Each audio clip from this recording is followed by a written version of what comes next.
Isso daí, nós já estamos na área. Sejam todos bem-vindos, eu sou o irmão Felipe. Quero já desejar a todos graça, paz, favor, misericórdia de Deus.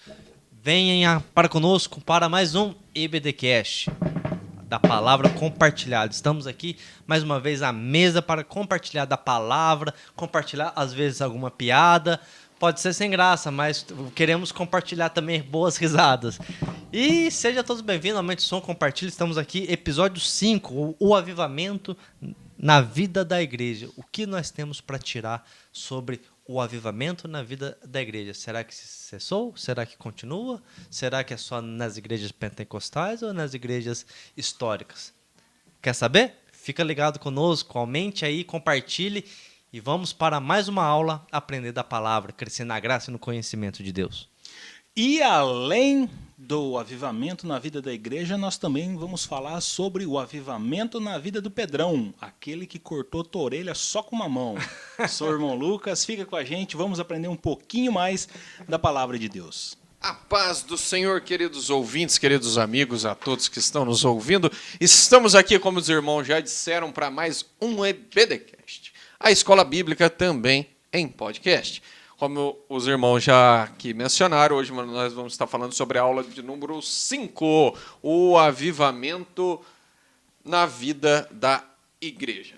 Quero já pedir a você que deixe seu like, você que está nos ouvindo pelo YouTube, já compartilhe esse canal, já se torne um inscrito dele, ajuda a crescer esse canal no YouTube. Deixe seu like, que vai ser bem importante para nós.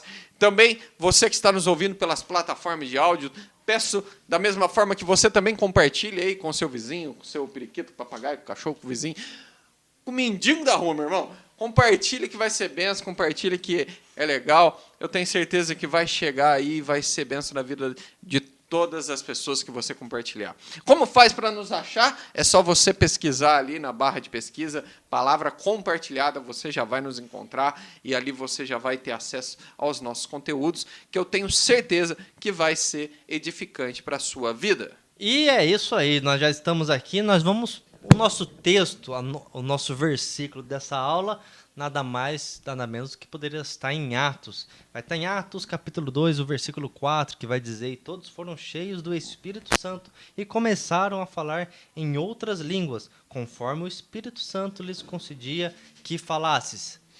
Ali já começou a inauguração da igreja. Nós vamos ver num contexto bem interessante que a igreja, ela nasce em Atos, na descida do Espírito Santo. A igreja, os apóstolos estavam reunidos, os discípulos de Jesus estavam reunidos conforme a orientação de Jesus. Eles estavam unidos em oração,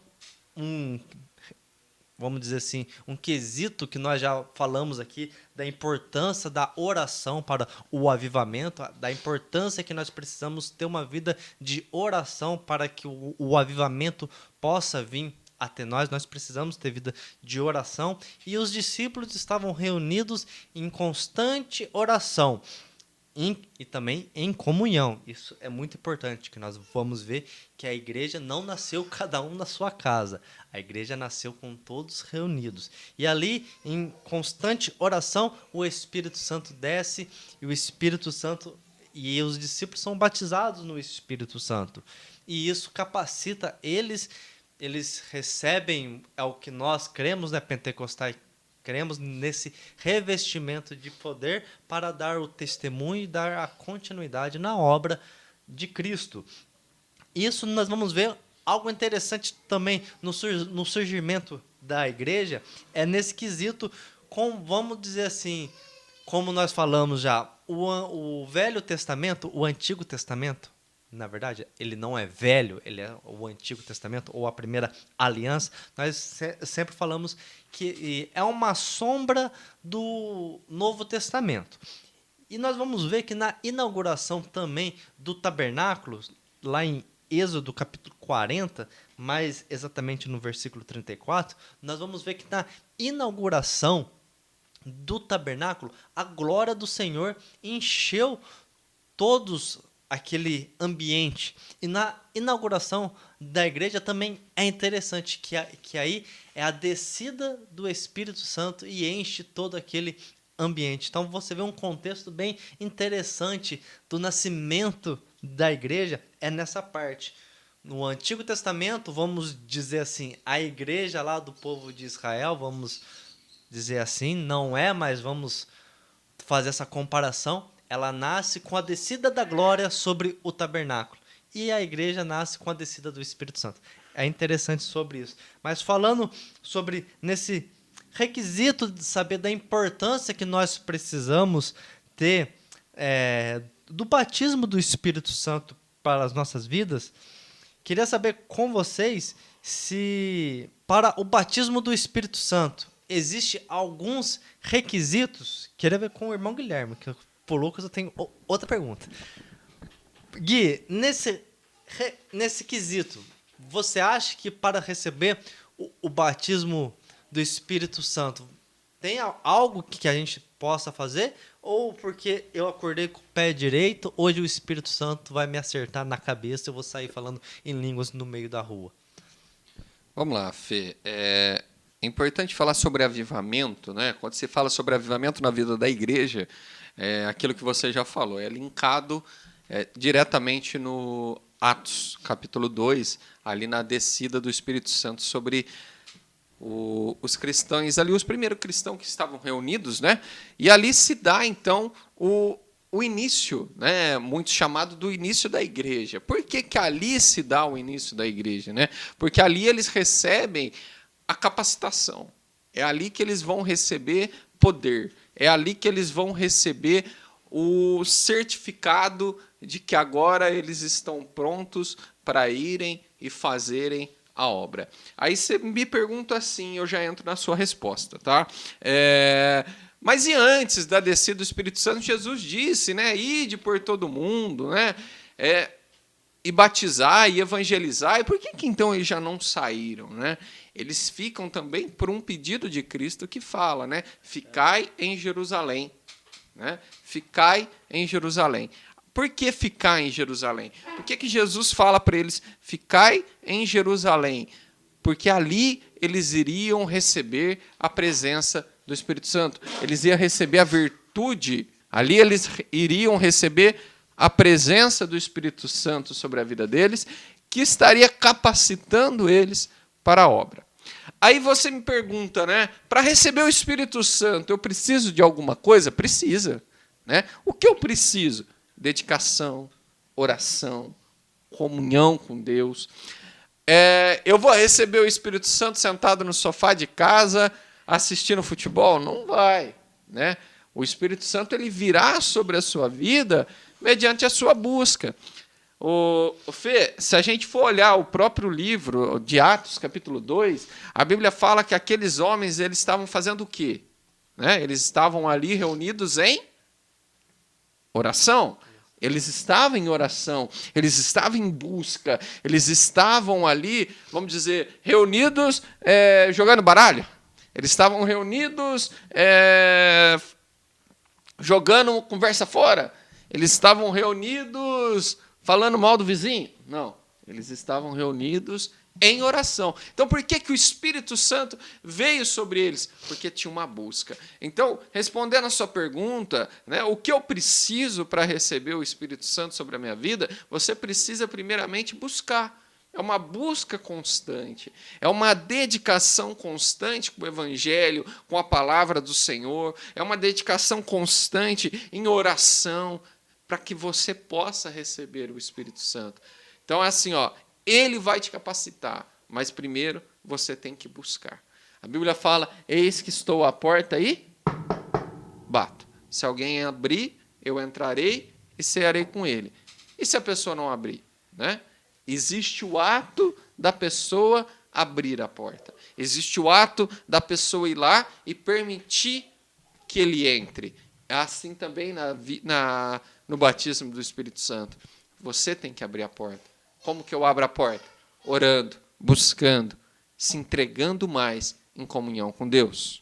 Isso mesmo, Guilherme. Não tem como uma pessoa ser batizada, pelo menos não creio em relatos assim, que uma pessoa foi batizada no Espírito Santo sem conhecer a Jesus Cristo.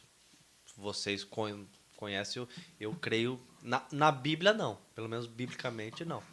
Mas nesse contexto histórico, também acho que eu não ouvi falar de uma pessoa que recebeu o batismo do Espírito Santo sem conhecer a Jesus Cristo. E para o Lucão, a pergunta que eu faço é sobre uma linha mais teológica diferente do nosso pensamento. Lógico que nós respeitamos os nossos irmãos que têm um pensamento que não segue o mesmo que o nosso, que é o contexto pentecostal. Nós cremos nesse revestimento do poder para dar a continuação, darmos o testemunho, estarmos capacitados para fazer a obra de Cristo. Nós cremos isso. Lógico que tem alguns irmãos que creem que o batismo do Espírito Santo se dá no início da conversão dela. Mas, Lucas, nesse contexto, outras linhas teológicas, ou vamos dizer, igrejas reformadas, igrejas históricas, nesse ponto, essas igrejas também experimentam avivamento ou avivamento é algo exclusivo para pentecostais? O avivamento é uma coisa exclusiva de cristãos. Independente da sua linha teológica, independente do seu entendimento a respeito da Bíblia e de como você enxerga a multiforme graça de Deus, porque olha só, a Bíblia nos fala de uma multiforme graça de Deus, ou seja, é uma graça que existe em várias formas, que as pessoas enxergam de acordo com a sua experiência com o Espírito Santo. Então o avivamento, ele é uma coisa exclusiva de cristãos. E aí entra a nossa humanidade fazendo divisão entre pensamentos. Então nós que somos pentecostais, nós acreditamos na ação do Espírito Santo, nós acreditamos nos dons espirituais, nós acreditamos nas curas milagrosas, nos milagres, nós acreditamos na evidência do falar em línguas. Mas isso é a forma como nós entendemos a graça de Deus. Existem aqueles irmãos que são de uma linha reformada que eles também vivem avivamentos, só que eles não compreendem da mesma forma que nós. Eles não compreendem os dons espirituais, eles não compreendem a ação do Espírito Santo e eles entendem que o falar em línguas não é uma evidência do batismo com o Espírito Santo. A gente tem aí, no nosso ideológico aqui pentecostal, ou arminiano, vamos falar arminiano, né? Porque a pentecostal é uma classe, arminiano já é uma coisa um pouco mais abrangente dentro do que a gente entende por teologia. E isso também é uma divisão soteriológica, né? O arminianismo e o calvinismo ele se contrapõem na soteriologia, na doutrina da salvação, mas não é ponto para a gente trabalhar agora. Mas dentro de uma ideia arminiana, nós temos o entendimento da ação continuista. Nós somos continuistas. Nós somos aqueles que entendem que o Espírito Santo ainda age, ainda batiza com o Espírito Santo, com dons. O batismo do Espírito Santo também traz curas e milagres. Nós acreditamos assim. Existem também aqueles que entendem assim, mas são um pouco mais abertos, né? Eles são um pouco mais abertos. Eles são continuistas, mas são mais abertos. E aí nós temos também os devanescentistas. Devanescentistas é aqueles que acreditam na ação do Espírito Santo a partir dos dons, só que com o tempo, durante a história, ele foi diminuindo e diminuindo. De certa forma, eles não estão tão errados. Sim, né? Sim. Mas o problema disso acontecer é a nossa busca, porque tem a ver com a nossa busca. Nós precisamos buscar para que o Espírito Santo venha nos encher, como o Gui acabou de falar para a gente. Então, existe sim essa ideia de que o Espírito Santo foi diminuindo o seu trabalhar com o tempo, mas é porque talvez nós, como cristãos, não damos lugar ao Espírito Santo. E existe também os cessacionistas. Eles acreditam que a ação do Espírito Santo foi somente para a era dos apóstolos. Acabou a era dos apóstolos, acabou a ação do Espírito Santo. Ele ainda está no nosso meio, ele ainda convence o homem do pecado, da justiça e do juízo, ele ainda age no coração do homem para arrependimento e conversão, mas dons espirituais, mas o falar em línguas, curas milagrosas, já não são ação do Espírito Santo mais. O Espírito Santo já não age nisso mais. Mas por que eles entendem? Eu acho que é importante a gente entender aonde que eles se baseiam nisso para fazer essa compreensão. Eles se baseiam em 1 Coríntios 13, onde o apóstolo Paulo descreve um pouco sobre o dom do amor. Mas ele fala assim a partir do versículo 8. A caridade nunca falha, ou o amor nunca falha, mas havendo profecias, serão aniquiladas, havendo línguas, cessarão, havendo ciência, desaparecerá, porque em parte conhecemos e em parte profetizamos, mas quando vier o que é perfeito, então o que é em parte será aniquilado. Quando eu era menino, eu falava como menino, sentia como menino, discorria como menino, mas logo que cheguei a ser homem, acabei com essas coisas de menino. Porque agora vemos por espelho em enigma, mas então o veremos face a face. Agora conheço em parte, mas então o conhecerei como também sou conhecido. Agora, pois, permaneçam a fé, a esperança e o amor. Desses três, o maior é o amor. Então eles se baseiam nesse texto de que as profecias e os dons, eles cessariam em determinado momento. E de fato vai cessar. Veja que Paulo fala que agora a gente enxerga por enigma como num espelho, mas um dia o veremos face a face. Apocalipse capítulo 20 fala que nós veremos Cristo face a face, na sua glória como ele é. Então nesse momento, o que é imperfeito vai deixar de existir e o perfeito existirá. E quem é o perfeito? É Cristo. Então, nesse momento, não se farão necessário mais dons espirituais e a ação do Espírito Santo na terra vai cessar. Quando Cristo arrebatar a igreja, o Espírito Santo sobe com a igreja, porque ele é o amigo da noiva. O Espírito Santo ele está na terra apenas por conta da igreja. A partir do momento que a igreja não estiver mais aqui, acabou a missão do Espírito Santo. Ele volta juntamente conosco. Por conta desse ponto, dessa ideia, os irmãos que acreditam no cessacionismo entendem que já cessou as profecias. Por quê? Porque o evangelho já é pregado em quase todo o globo. Já não é mais necessário, porque na ideia deles era necessário dons espirituais para que o Espírito Santo, a partir disso, corroborasse a pregação dos apóstolos. Porque a partir disso daí, a pregação dos apóstolos teria um valor maior. Como hoje existem séculos de pregação, como hoje existe a igreja e existe uma história com a Bíblia, né? Naquela época não existia a Bíblia pronta, né? A Bíblia ainda estava em desenvolvimento, e agora já temos a Bíblia para comprovar isso, então o Espírito Santo ele não age a partir de dons. Mas essa é a ideia dos irmãos cessacionistas. Mas agora, você falou, né, na questão de igrejas reformadas entenderem ou viverem avivamentos, deixa eu te falar a respeito de um dos maiores avivalistas que existiu, Jonathan Edwards. Esse foi um dos maiores avivalistas que existiu ali no século XVIII. Ele foi um homem que pregou muito sobre avivamento e a partir da pregação dele muitas almas se converteram. Efeitos de um bom avivamento ou efeitos do verdadeiro avivamento é a conversão de almas e a cura, né? Cura milagrosa. Jonathan Edwards acreditava na cura milagrosa também, acreditava que os milagres existiam a partir de cura, mas ele era cessacionista. Jonathan Edwards ele era reformado e cessacionista, mas ele foi um dos maiores avivalistas.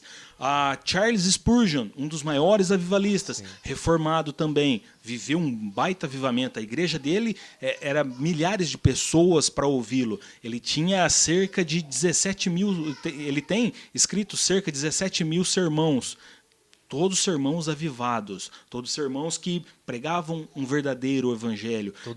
Pautado na palavra ainda, né? Exatamente, tudo pautado na palavra. Não tinha nada de mirabolante naquilo. Sim. É a palavra de Deus sendo lida e explicada e o Espírito Santo agindo ali, naqueles cristãos daquela era. Charles Finney, aí a gente entra também dentro do wesleyanismo, o John Wesley, que é arminiano, ele não é reformado, mas outro também que foi extremamente avivalista. Nós temos inúmeros, e aí nós chegamos aqui no século anterior ao nosso. Nós tivemos também Dwight Lyman Moody, nós tivemos o Billy Graham também. O Billy Graham também foi um dos grandes avivalistas. Então nós temos aí uma série de homens que, embora sejam de linhagem reformada, também viveram avivamentos nas suas vidas. Importante a gente trazer para ver que nós respeitamos a opinião de outros irmãos, por causa que eles podem pensar, eles são pentecostais e os outros estão condenados. Não é assim que nós pensamos. Nós pensamos que a salvação é em Cristo, não na nossa base teológica. Não adianta nós termos teologia e não ter a fé em Cristo, o amor em Cristo, ou julgar as pessoas que pensam talvez um pouco diferente, mas tem a sua vida pautada na piedade, no amor ao próximo, e a sua vida realmente alicerçada na palavra de Deus e em Cristo Jesus. Então, por isso que nós precisamos trazer e entender que outros irmãos, além dos nossos muros, pensam diferente, mas vivem a presença de Deus, os outros irmãos nossos também vivem avivamentos, não talvez no nosso contexto pentecostal, no falar em línguas, no batismo do Espírito Santo, mas vivem nas suas características, aviva e levando outras pessoas a viverem uma vida de santidade em Cristo Jesus. Isso é muito importante. Outra parte importante que nós vemos de uma igreja avivada, de uma igreja realmente que está na presença de Cristo, é alguns compromissos que elas tinham. O compromisso da igreja apostólica, nós vamos ver que não era somente espiritual, mas também tinha a sua parte social, que cuidava das viúvas, dos órfãos e dos mais necessitados. Isso nós vamos ver bastante no livro de Tiago, que ele vai nos trazer que a fé, a fé sem obras, ela é uma fé morta. Nós não somos salvos pela nossa fé, mas nós não somos salvos pela nossa obra, nós somos salvos pela nossa fé. Mas se a gente for salvo e continuar na mesma vida, não praticarmos boas obras, a nossa fé é em vão. Se eu conhecia Cristo, mas não mudei de vida, não pratico boas obras, Tiago, a Bíblia vai nos ensinar que essa fé nossa é morta. Se ela é morta, ela não vai ter poder para nos salvar. Assim entendo eu. Mas nesse contexto, vamos ver com vocês do compromisso da igreja nessa parte social, nessa parte espiritual, que é ensinar a palavra de Deus, a piedade, os compromissos de um bom caráter cristão. O que vocês acham? Vocês acham que a igreja só deve se preocupar com a palavra de Deus, de vai lá, prega e vai embora? Ou você acha que uma vida verdadeiramente avivada pelo Espírito Santo vai além disso? Ô Fê, eu concordo com aquilo que você começou a dizer antes da pergunta, né? E depois você não concorda?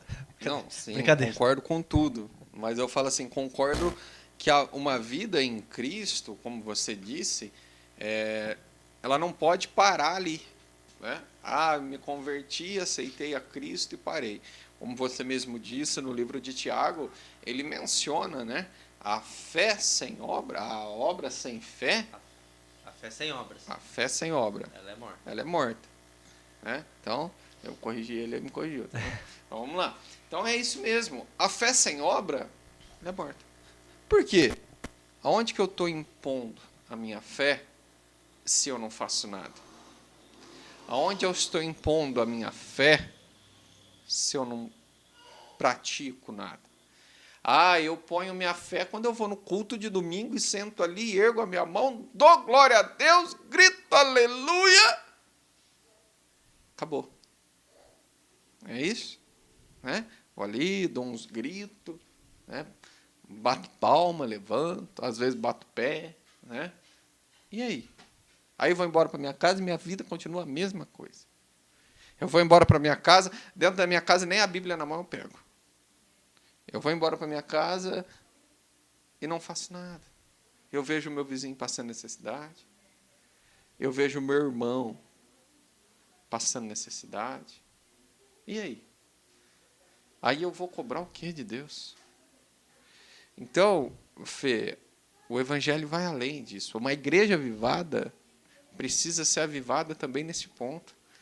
A igreja avivada, ela precisa parar de olhar para si e começar a olhar também ao seu redor. A igreja avivada precisa resgatar aquilo que é colocado ainda em Atos, como primeira igreja, ou em Coríntios, quando Paulo vem mencionando sobre a igreja, sobre a sua área social. Não é isso? Cadê a área social? Cadê a parte social da igreja avivada? Muitos buscam um avivamento somente do Espírito Santo. Muitos acham, aliás, que o avivamento é quando a igreja recebe a presença do Espírito Santo, todo mundo sai gritando, pulando, batendo palma. Glória! E avivamento! Não é. O avivamento de uma igreja se dá quando ela começa a olhar também a necessidade do outro. Olha só, o que Paulo faz ali no começo da igreja de Coríntios, né? Quando ele fala que ele vê e percebe uma necessidade da igreja de ajudar as viúvas, de ajudar os órfãos e de ajudar aqueles que estão necessitados. O que ele fala? Ele fala, pessoal, nas minhas palavras, agora conjecturando, pessoal, não dá para nós largarmos a palavra e socorrermos as mesas. Ordenam-se, então, diáconos, não é? Chamem obreiros para que tomem conta desta parte e nós tomamos conta da palavra. Ele começa a colocar ordem. Presta atenção, que ele está preocupado com a palavra, então ele está preocupado com a área espiritual e ele está preocupado também com a área natural. Olha o que se deu o avivamento ali. A junção das duas áreas. Quando eles selecionam ali, se eu não me engano, 5 ou 6 pessoas ali para o diaconato, né? E coloca essas pessoas para ajudar ali a cuidar das viúvas, a cuidar dos órfãos, e enquanto eles se concentram na palavra, a igreja vai crescendo. É aí que vem o avivamento. Então, Fê, respondendo a sua pergunta, precisa sim da obra, precisa sim colocar a mão no arado. Uma igreja que só vive do lado espiritual, que só vive no mundo espiritual, que só vive pisando em glória, ali dentro do templo, ela não pode ser considerada uma igreja avivada. Essa igreja, ela vai acontecer, mas quando nós estivermos na presença de Cristo, lá na Nova Jerusalém, aí nós vamos estar numa igreja gloriosa, aí nós vamos estar numa igreja somente espiritual, até porque nós vamos estar ali com os corpos glorificados e ali de noite nós vamos adorar e nós vamos dizer junto com os anjos, santo, santo, santo é o Cordeiro. Aí é uma igreja espiritual, aí é uma igreja avivada somente nisso. Agora, aqui na terra, devemos sim fazer o lado. Eu recentemente li um livro que chama A Igreja Pós-Pandemia, que fala bastante a respeito disso, de como a igreja ela deve ser relevante para o social do lugar onde ela está instalada, né? A pergunta até que o autor faz é o quanto a tua igreja é importante no bairro onde ela está, né? O quanto ela tem ajudado, independente da pessoa ser ou não membro da sua igreja.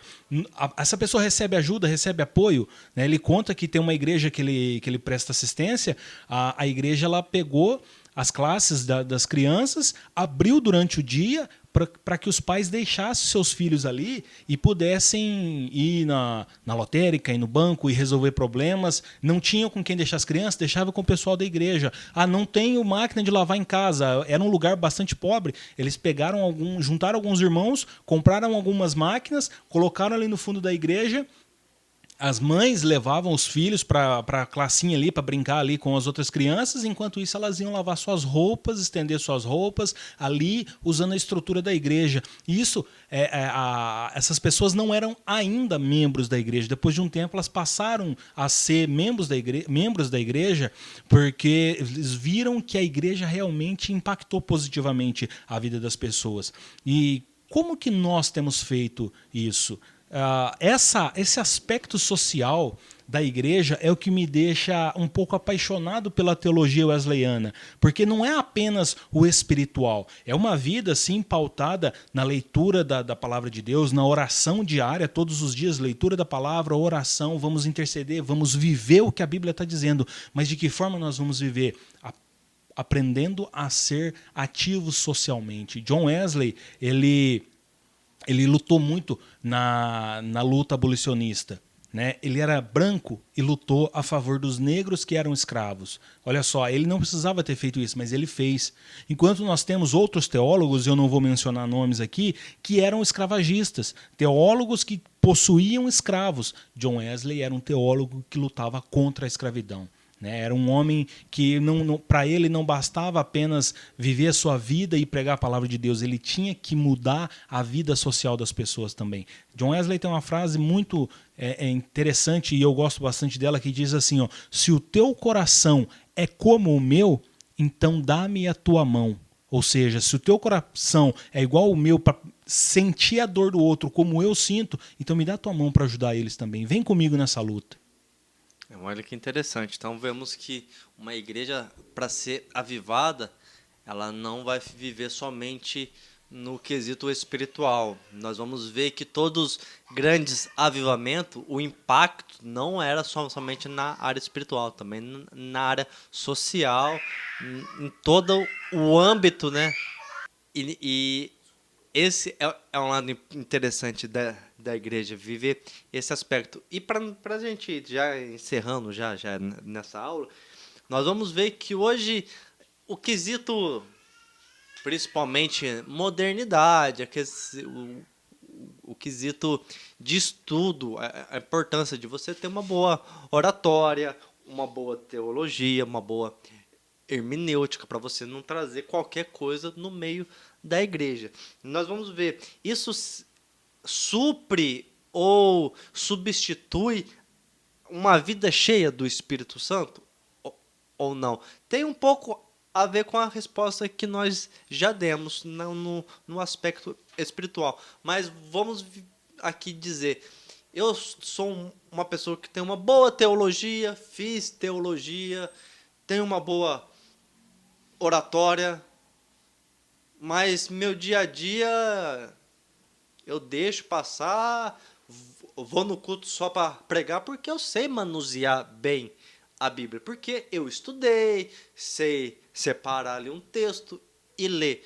Mas isso supre ou vai substituir ter uma vida cheia do Espírito Santo? De maneira nenhuma, Fê, porque assim, de nada adianta você ter conhecimento, de nada adianta você ter ali o entendimento e não colocar em prática. De nada adianta você conhecer a Bíblia de capa a capa, a pessoa virar para você e falar assim, o que está escrito em 1 Tessalonicenses, capítulo 1, versículo 2, e você pegar e falar, e você falar de cor salteado de trás para frente, e a pessoa pedir outro versículo e você falar, você conhecer a prática, a essência, tudo, e não colocar em prática. De nada adianta. De nada adianta você ver o seu irmão passando necessidade e não ajudar. De nada adianta você olhar para o seu irmão, ver que está sofrendo e não ir lá orar com ele, estender a sua mão, ou pelo menos orar por ele. De nada adianta isso. Né? Porque Paulo ele fala aqui, eu acabei de ler 1 Coríntios 13, que os dons cessarão, profecia cessará, a língua cessarão, mas o amor é o mais importante de todos. Se a gente não tiver amor, não adianta a gente ter conhecimento. Se eu não tiver amor, se eu tiver o conhecimento e não tiver amor, eu vou ser arrogante. Já viu aquele tipo de pessoa arrogante que você não pode errar perto dela, que ela vem e te corrige como se você estivesse fazendo uma heresia, né? Como se você estivesse ali deturpando a palavra de Deus de uma tal maneira que levaria todo mundo para o inferno. É uma pessoa que tem conhecimento, mas não tem amor. Quando você tem amor e você precisa até fazer correção, porque uma forma de você amar o seu irmão também é corrigir ele, é mostrar para ele que ele está errado, você faz isso com amor. Você o chama no canto, você mostra para ele o que é o certo, o que é o correto, e como aquilo que ele fez ou que ele falou não está correto. E assim essa pessoa vai glorificar a Deus a partir dessa tua atitude. Então, não adianta você ter o conhecimento e não ter amor. Nós precisamos ter amor para aplicar em obras a nossa fé. A fé sem obras, ela é morta, mas as obras, elas demonstram a nossa fé. Em concordância até com aquilo que o Lucas está dizendo, eu quero só usar uma frase aqui do nosso pastor, aqui, o pastor Mateus, que ele publicou hoje, que vem de encontro com isso. Que ele fala, o que te dá autoridade de verdade não são diplomas, mas sua experiência com Deus. E depois ele publicou a outra, A verdadeira espiritualidade não se mostra em orar em línguas no domingo, mas em guardar a língua na segunda. Então, é bem isso, né? Então, não adianta ser culto, você ser inteligente, se você não tiver a presença de Deus. Isso mesmo, meus irmãos. Realmente, uma vida... eu posso conhecer a Bíblia salteada, todos os versículos, mas se eu não tiver amor, se eu não tiver uma vida de oração, de buscar todo dia, viver no Espírito, de nada vai valer.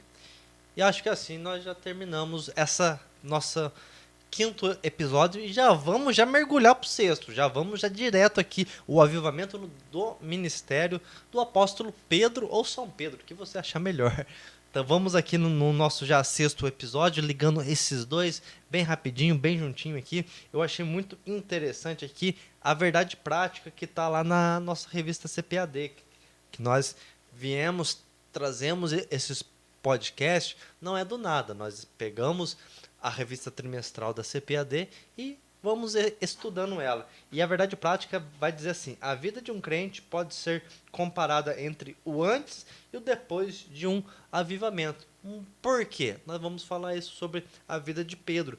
Pedro, quem que nós podemos falar aqui? O que nós podemos falar? Quem que foi Pedro, além do pescador? Foi um cara bem truculento. Nós vamos pegar ali, por isso, uma vida antes e uma vida depois de um verdadeiro avivamento, de uma verdadeira presença, de uma verdadeira entrega. Por quê? Pedro, pelas suas atitudes, é uma pessoa que se posicionava, mas é interessante de ver como ele gostava de resolver as coisas meio a ferro e fogo, as coisas bem assim na hora. E isso só causa problemas. E eu quero ver com vocês, poder falar um pouquinho que quem que foi esse Pedro? Da onde que ele veio? Da onde que surgiu? Na Bíblia, o que nós podemos aprender sobre o famoso Pedrão? Além de ser o filho do nosso querido Guilherme aqui. O filho do Guilherme se chama Pedro. Mas vamos lá, mas eu não vou falar do meu filho, não. Vou falar do apóstolo. Então, Fê, quem era Pedro antes de Cristo? Né? Ou quem era Pedro até mesmo caminhando com Cristo? Né? A própria Bíblia ela vem nos dizer que Pedro era um pescador. Né? E como um pescador, um homem de tarefa, vamos dizer assim, árdua, né? Tinha que levantar cedo, ir arrumar as suas traias, ir para o mar, pescar, às vezes pegava, às vezes não pegava, dependia disso. Era um homem bruto, era um homem rústico, a Bíblia até demonstra ele dessa forma, né?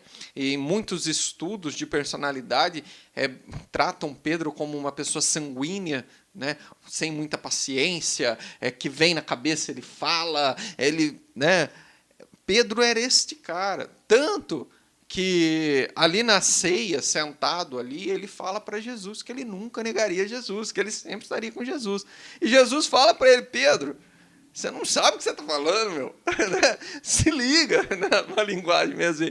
Antes de eu morrer, antes que o galo cante, você vai me negar. E 3 vezes ainda, né? Não é uma. Eu não, né? Eu não faço isso, aquele brutamonte rústico, né? E você viu que ele negou. Então, assim, Pedro era muito de emoção. Né? Quando foram prender Jesus, né? Pedro pega a espada do soldado e corta a orelha do soldado fora, e Jesus fala: o que você está fazendo? Né? Em outras palavras, ei, se liga, você não aprendeu nada comigo nesses 3 anos, segura aí. Aí vai Jesus e faz ainda um dos seus últimos milagres, que é consertar a orelha do soldado, que é uma cagada que Pedro faz aí, com perdão da palavra.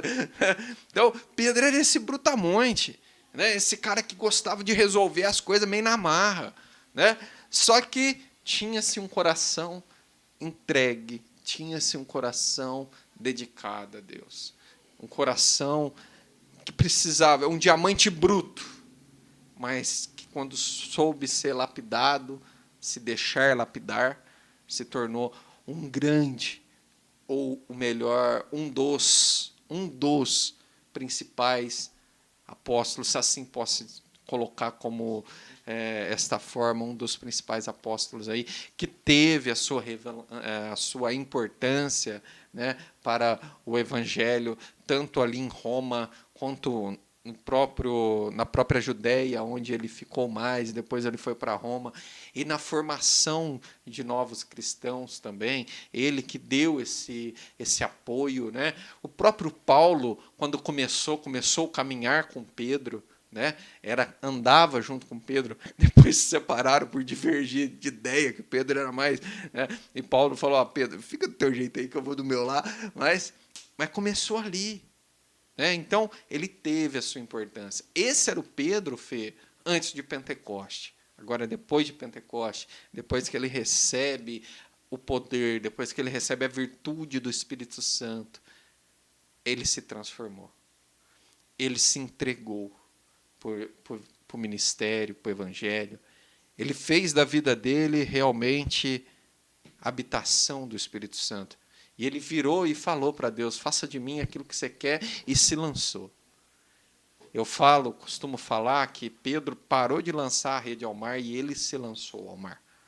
Foi nessa hora que Pedro ele começa, tanto que sai do Pentecoste, Pedro começa a pregar. E só na primeira pregação dele foi em torno de 3.000 almas, fora mulheres e crianças, que naquela época contavam só homens. Então, quantas pessoas ali não se converteram só na primeira pregação daquele homem, né? Então, esse foi o avivamento através da vida do Pedro.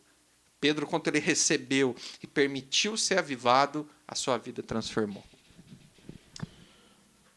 Exatamente, Pedro tem duas faces, vamos assim dizer, né? Duas histórias. Assim como a história existe antes de Cristo e depois de Cristo, Pedro também existe antes de Cristo e depois de Cristo, ou antes do batismo e depois do batismo. Eu gosto de pensar que Pedro ele foi escolhido por Cristo para ser ali a pedra angular da igreja, né? Para ser aquele em quem Cristo desenvolveria a igreja, porque Pedro ele é a exata representação do que nós como igreja somos, do que nós somos antes de Cristo e depois de Cristo. Pedro ele era muito impulsivo, né? Pedro ele ia lá e se ele tivesse que resolver na mão, ele resolvia na mão e não tinha treta com ele não. Você vê que ele tira a espada ali, corta a orelha do soldado, sem dó e sem piedade, e ele tenta defender Cristo ali naquele momento. Poucos minutos ou poucas horas depois ele nega Cristo, né? O mesmo Pedro que tenta proteger, depois ele nega, depois ele se esconde. Então Pedro ele era covarde também. Pedro ele era muito preocupado com as coisas desse mundo. Veja que naquela passagem onde Jesus pergunta, fala assim, o que eles dizem que eu sou? Aí, uns dizem que você é o profeta, você é Elias, você é Moisés, mas para vocês, quem eu sou? Então Pedro se levanta e fala, Senhor, tu és o Cristo, o Filho do Deus vivo, tu és o Messias. Então Pedro entendia que Jesus ele era o Messias prometido que viria para salvá-los. Então Jesus fala, né, ali que ele seria morto, que ele seria crucificado, e Pedro, não, mas o Senhor, não, se depender de mim, o Senhor não vai morrer não, porque o Senhor não pode morrer. E aí Pedro é repreendido por Jesus e Jesus fala, olha, você só se preocupa com as coisas materiais, você só se entende das coisas humanas. Ou seja, Pedro entendia que Jesus se levantaria como um líder político daquele momento para salvar a nação de Israel das opressões que viviam. Mas veja bem, em momento nenhum a vontade e o desejo de Deus ou de Jesus se pautava em poder humano, se pautava em poder nacional, político. Não existe projeto nacional de poder que esteja pautado na palavra de Deus. Qualquer homem, qualquer mulher que tentar qualquer tipo de poder, de estrutura e de projeto de poder humano, político, e se colocar a Bíblia como base, esse homem está fazendo uma coisa muito errada e esse homem vai ter que prestar contas a Cristo. Porque um dia nós estaremos diante de Cristo e prestaremos conta. E aquele que usa a palavra de Deus para tentar dominar uma região, um povo, essa pessoa está usando de maneira errada. Porque a vontade de Deus é que nós sejamos salvos, que nós sejamos curados. Veja que em todo o avivamento, o reflexo é salvação de almas e curas e milagres. Esse é o único objetivo. O que Cristo fez em toda a sua passagem? Curou as pessoas. Jesus ressuscitou as pessoas. Jesus deu vista aos cegos. Jesus fez o coxo andar. Jesus fez o que estava morto ressuscitar. Era isso que Cristo queria fazer. Ele queria curar e ele queria salvar. Então, Pedro, ele nesse momento, ele entendia apenas sobre o poder humano. Ele queria que Jesus se levantasse como um líder. Pedro também era muito pragmático antes do seu batismo. Veja bem, logo após Jesus subir, Jesus deixa uma ordem para eles, um pouquinho antes de subir, na verdade. Jesus deixa uma ordem para eles, e eu gosto de pensar nessa ideia do vai, mas fica.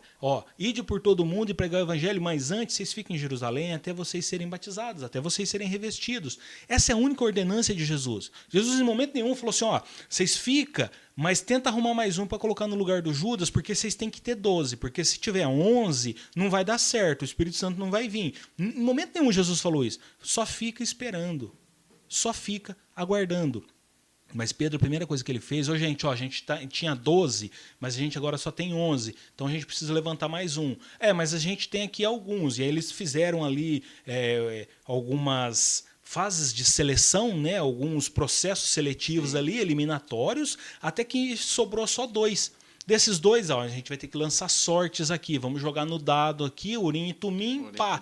É tu, Matias. Então eu sei que vai ficar no lugar de Judas aí, beleza? Então, agora a gente tem 12, agora o Espírito Santo vem. Não foi bem assim. Eles precisavam continuar orando e buscando e pedindo a orientação de Deus, até que do alto veio o revestimento de poder a partir da descida do Espírito Santo.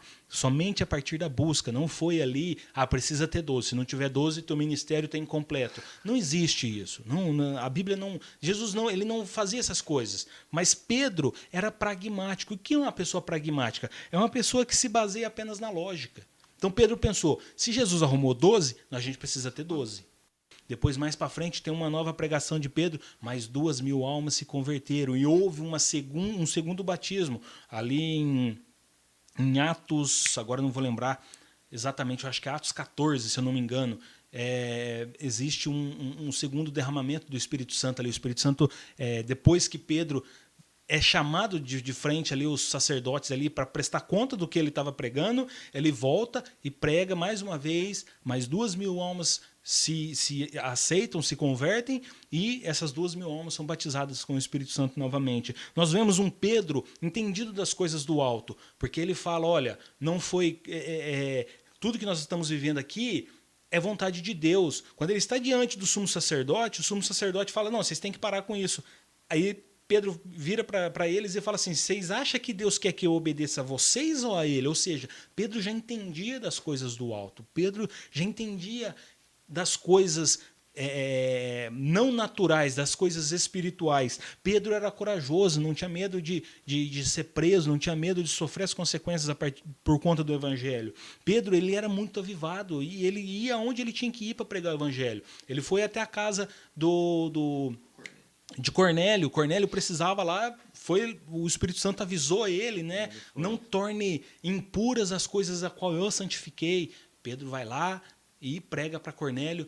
Mais uma vez as pessoas aceitam a Jesus, se reconciliam com Deus, e mais uma vez o Espírito Santo vem e enche a vida daquelas pessoas. E é engraçado, né, que muitos falam, só pegando um gancho aí, Lucas, que Paulo foi o que pregou aos gentios. Pedro pregou primeiro, né, que pregou a Cornélio ali, que era um gentil, né? E Paulo, tem uma passagem que Paulo está junto com Pedro, dentro da casa de Cornélio, que é ali que acontece a separação. Pedro pregou primeiro aos gentios do que Paulo. Então, em tudo isso daí, nós vemos que Pedro era muito avivado. E eu quero concluir aqui, né? Já vou passar aqui para vocês terminar também. Não, né? Pode continuar aí, pode continuar. Que ainda assim, Pedro, ele em determinado momento ele voltou a ser Pedro de novo. Sim. Né? Ele voltou a ser Simão, vamos assim dizer, né? Porque Pedro foi como Cristo o chamou. Né? Pedro, ele de pescador, ele passou a ser um seguidor de Cristo, ele era muito voluntarioso e covarde ao mesmo tempo, e ele era muito pragmático, tudo isso que a gente conversou aqui, e ele foi cheio do Espírito Santo. Pedro, cheio do Espírito Santo, ele ainda era orgulhoso. Pedro ainda era orgulhoso. Porque em determinado momento, Paulo teve que confrontar Pedro. A gente vê lá em Gálatas, capítulo 3, que Paulo fala que ele confrontou Pedro Porque Pedro ele chegou para os gentios, estava ali pregando para os gentios, sentando com eles ali, comendo e tal. Aí chegam os irmãos judeus, né, os convertidos judeus ali, ele deixou os gentios de lado e foi sentar com os judeus, ele desfez os gentios. Aí os gentios ficou assim, poxa, mas será que nós não somos merecedores? Será que nós somos inferiores? Será que nós somos menores? Aí chega Paulo, chega lá, ô meu irmão, o que você está arrumando? Você está ficando louco? Você está errado. Você está errado, cara. Você está desfazendo. Deus não faz acepção de pessoas. Da mesma forma que eles foram salvos, os gentios também foram salvos. São todos filhos de Deus, todos eles foram pagos o mesmo preço. Então, né, Paulo vai ali e confronta Pedro. Então nós vemos que exatamente é por isso que eu falo que Pedro ele é a representação da igreja, de nós como igreja. Porque em determinado momento nós acreditamos que nós, de tal igreja, nós somos salvos, e só nós somos salvos, só a nossa igreja vai para o céu, e se a gente for para o céu que as outras igrejas também for, a nossa sala vai ser separada, o nosso terreninho vai ser diferente, vai ser virado para o mar celestial, a gente vai ter praias de areia branca, e vai ser tudo bonitinho. E os outros irmãos vão viver no barranco, vão viver na favela celestial. Favela celestial, entendeu? Por quê? Porque nós somos de igreja tal, nós fomos escolhidos. E tem uma imagem que eu gosto muito, que é assim, ó, é tipo de um organograma de todas as igrejas da história, sabe? Desde do primeiro, aquele emaranhado assim de igreja, aí tem um cara assim apontando uma bolinha bem lá no meio, assim, fala assim, ó, foi nesse momento aqui que Deus escolheu a nossa igreja como a única igreja certa. E tem aquele emaranhado de 1 milhão de igreja, mas naquele momento determinado da história, aquela igreja foi declarada como a igreja certa para pregar o evangelho. E nós fazemos isso como Pedro fez, só que Pedro foi confrontado. Pedro, ok, Paulo, você tá falando, você tá certo então, né? Eu andei com Jesus, eu andei em cima do mar, mas eu errei aqui, né? Você tá certo. Vamos baixar a bolinha aqui. Então, nós precisamos entender que nenhum homem é perfeito. Pedro também não foi perfeito. Mas nós temos o Espírito Santo que nos conduz. Nós temos o Espírito Santo que nos direciona a viver a vontade de Deus. Nós precisamos estar maleáveis e sensíveis à voz do Espírito Santo. Esse é o ponto principal do avivamento. Uma vida avivada é uma vida que vive a partir da vontade de Deus e entende quando Deus está nos corrigindo, e entende o momento que nós precisamos parar de pecar, parar de dizer maledicências e começar a viver uma vida reta diante de Deus, abandonar aquele pecadinho de estimação e começar a ouvir mais a voz de Deus e buscar mais a Deus, para que o Espírito Santo venha nos direcionar, venha nos conduzir, porque é somente o Espírito Santo que vai nos conduzir até as mansões celestiais. Interessante também a humildade de Pedro de reconhecer que ele não sabia de tudo. Você vê que na carta dele, ele vai falar dos escritos de Paulo, que algumas coisas ali eram de difícil entendimento. Ele poderia, como apóstolo, que nem você falou, que andou sobre as águas, que viu Moisés, Jesus e Elias, e falar, não, eu entendo de tudo. Não, ele tem a humildade de reconhecer que ele não sabia de tudo, depois que ele foi confrontado. Por isso que há esse momento de entender que aquele que começou a boa obra em nossas vidas há de aperfeiçoar até a vinda de Cristo. Isso é na vida de todos os homens, inclusive dos apóstolos. Então, Pedro reconhecia que não sabia de tudo e que tinha coisas que era difícil de se compreender. Então, é muito interessante esse papel na vida de Pedro. E assim nós falamos sobre o avivamento na vida da igreja e um pouco da vida do nosso querido apóstolo Pedrão. E, Peter, não é Peter Pan e nem Peter Parker, mas é o apóstolo Peter. Apóstolo Pedro, nós aprendemos muito. Obrigado por você estar aqui conosco, de estar aqui junto, crescendo na graça e no conhecimento. É isso que a palavra compartilhada, é crescer na graça, no conhecimento e na comunhão dos irmãos. Obrigado por vocês ter ouvido. Compartilha aí com as pessoas para você ver, para ensinar as pessoas um pouco da vida de Pedro e um pouco sobre avivamento da igreja, que é um avivamento completo, que não abrange somente alguns segmentos teológicos, mas assim toda a igreja de Cristo. Obrigado por vocês ter ficado aí conosco. Deus abençoe a sua vida e vamos para o nosso encerramento. Vamos orar. Quero orar pela sua vida, quero abençoar você, orar pela sua casa. Senhor, nosso Deus, nosso Pai, te louvamos, ó Deus, e te agradecemos, papai, por este momento, ó Deus. E pedimos, papai, que o Senhor venha estar entrando sobre cada vida, sobre cada lar. Abençoa, Senhor, a vida deste meu irmão, dessa minha irmã que está nos ouvindo, ó Deus. Entra nesta casa, papai, com o seu avivamento, com a sua graça, com o seu Espírito Santo, ó Deus. E traga, Senhor, consolo, conforto a cada coração que neste momento o Senhor clama e necessita do Senhor. Papai, em nome de Jesus, que todos possam se sentir, ó Deus, abraçados pelo Senhor, guardados pelo Senhor. É o que nós oramos, papai, em nome de Jesus. Que a graça e o amor de nosso Senhor e Salvador Jesus Cristo, o grande amor de Deus e as doces consolações do Espírito Santo do Senhor, seja com cada um dos meus amados irmãos e irmãs, com cada lar e com cada família e com toda a amada igreja. E junto nós digamos: Amém. Amém.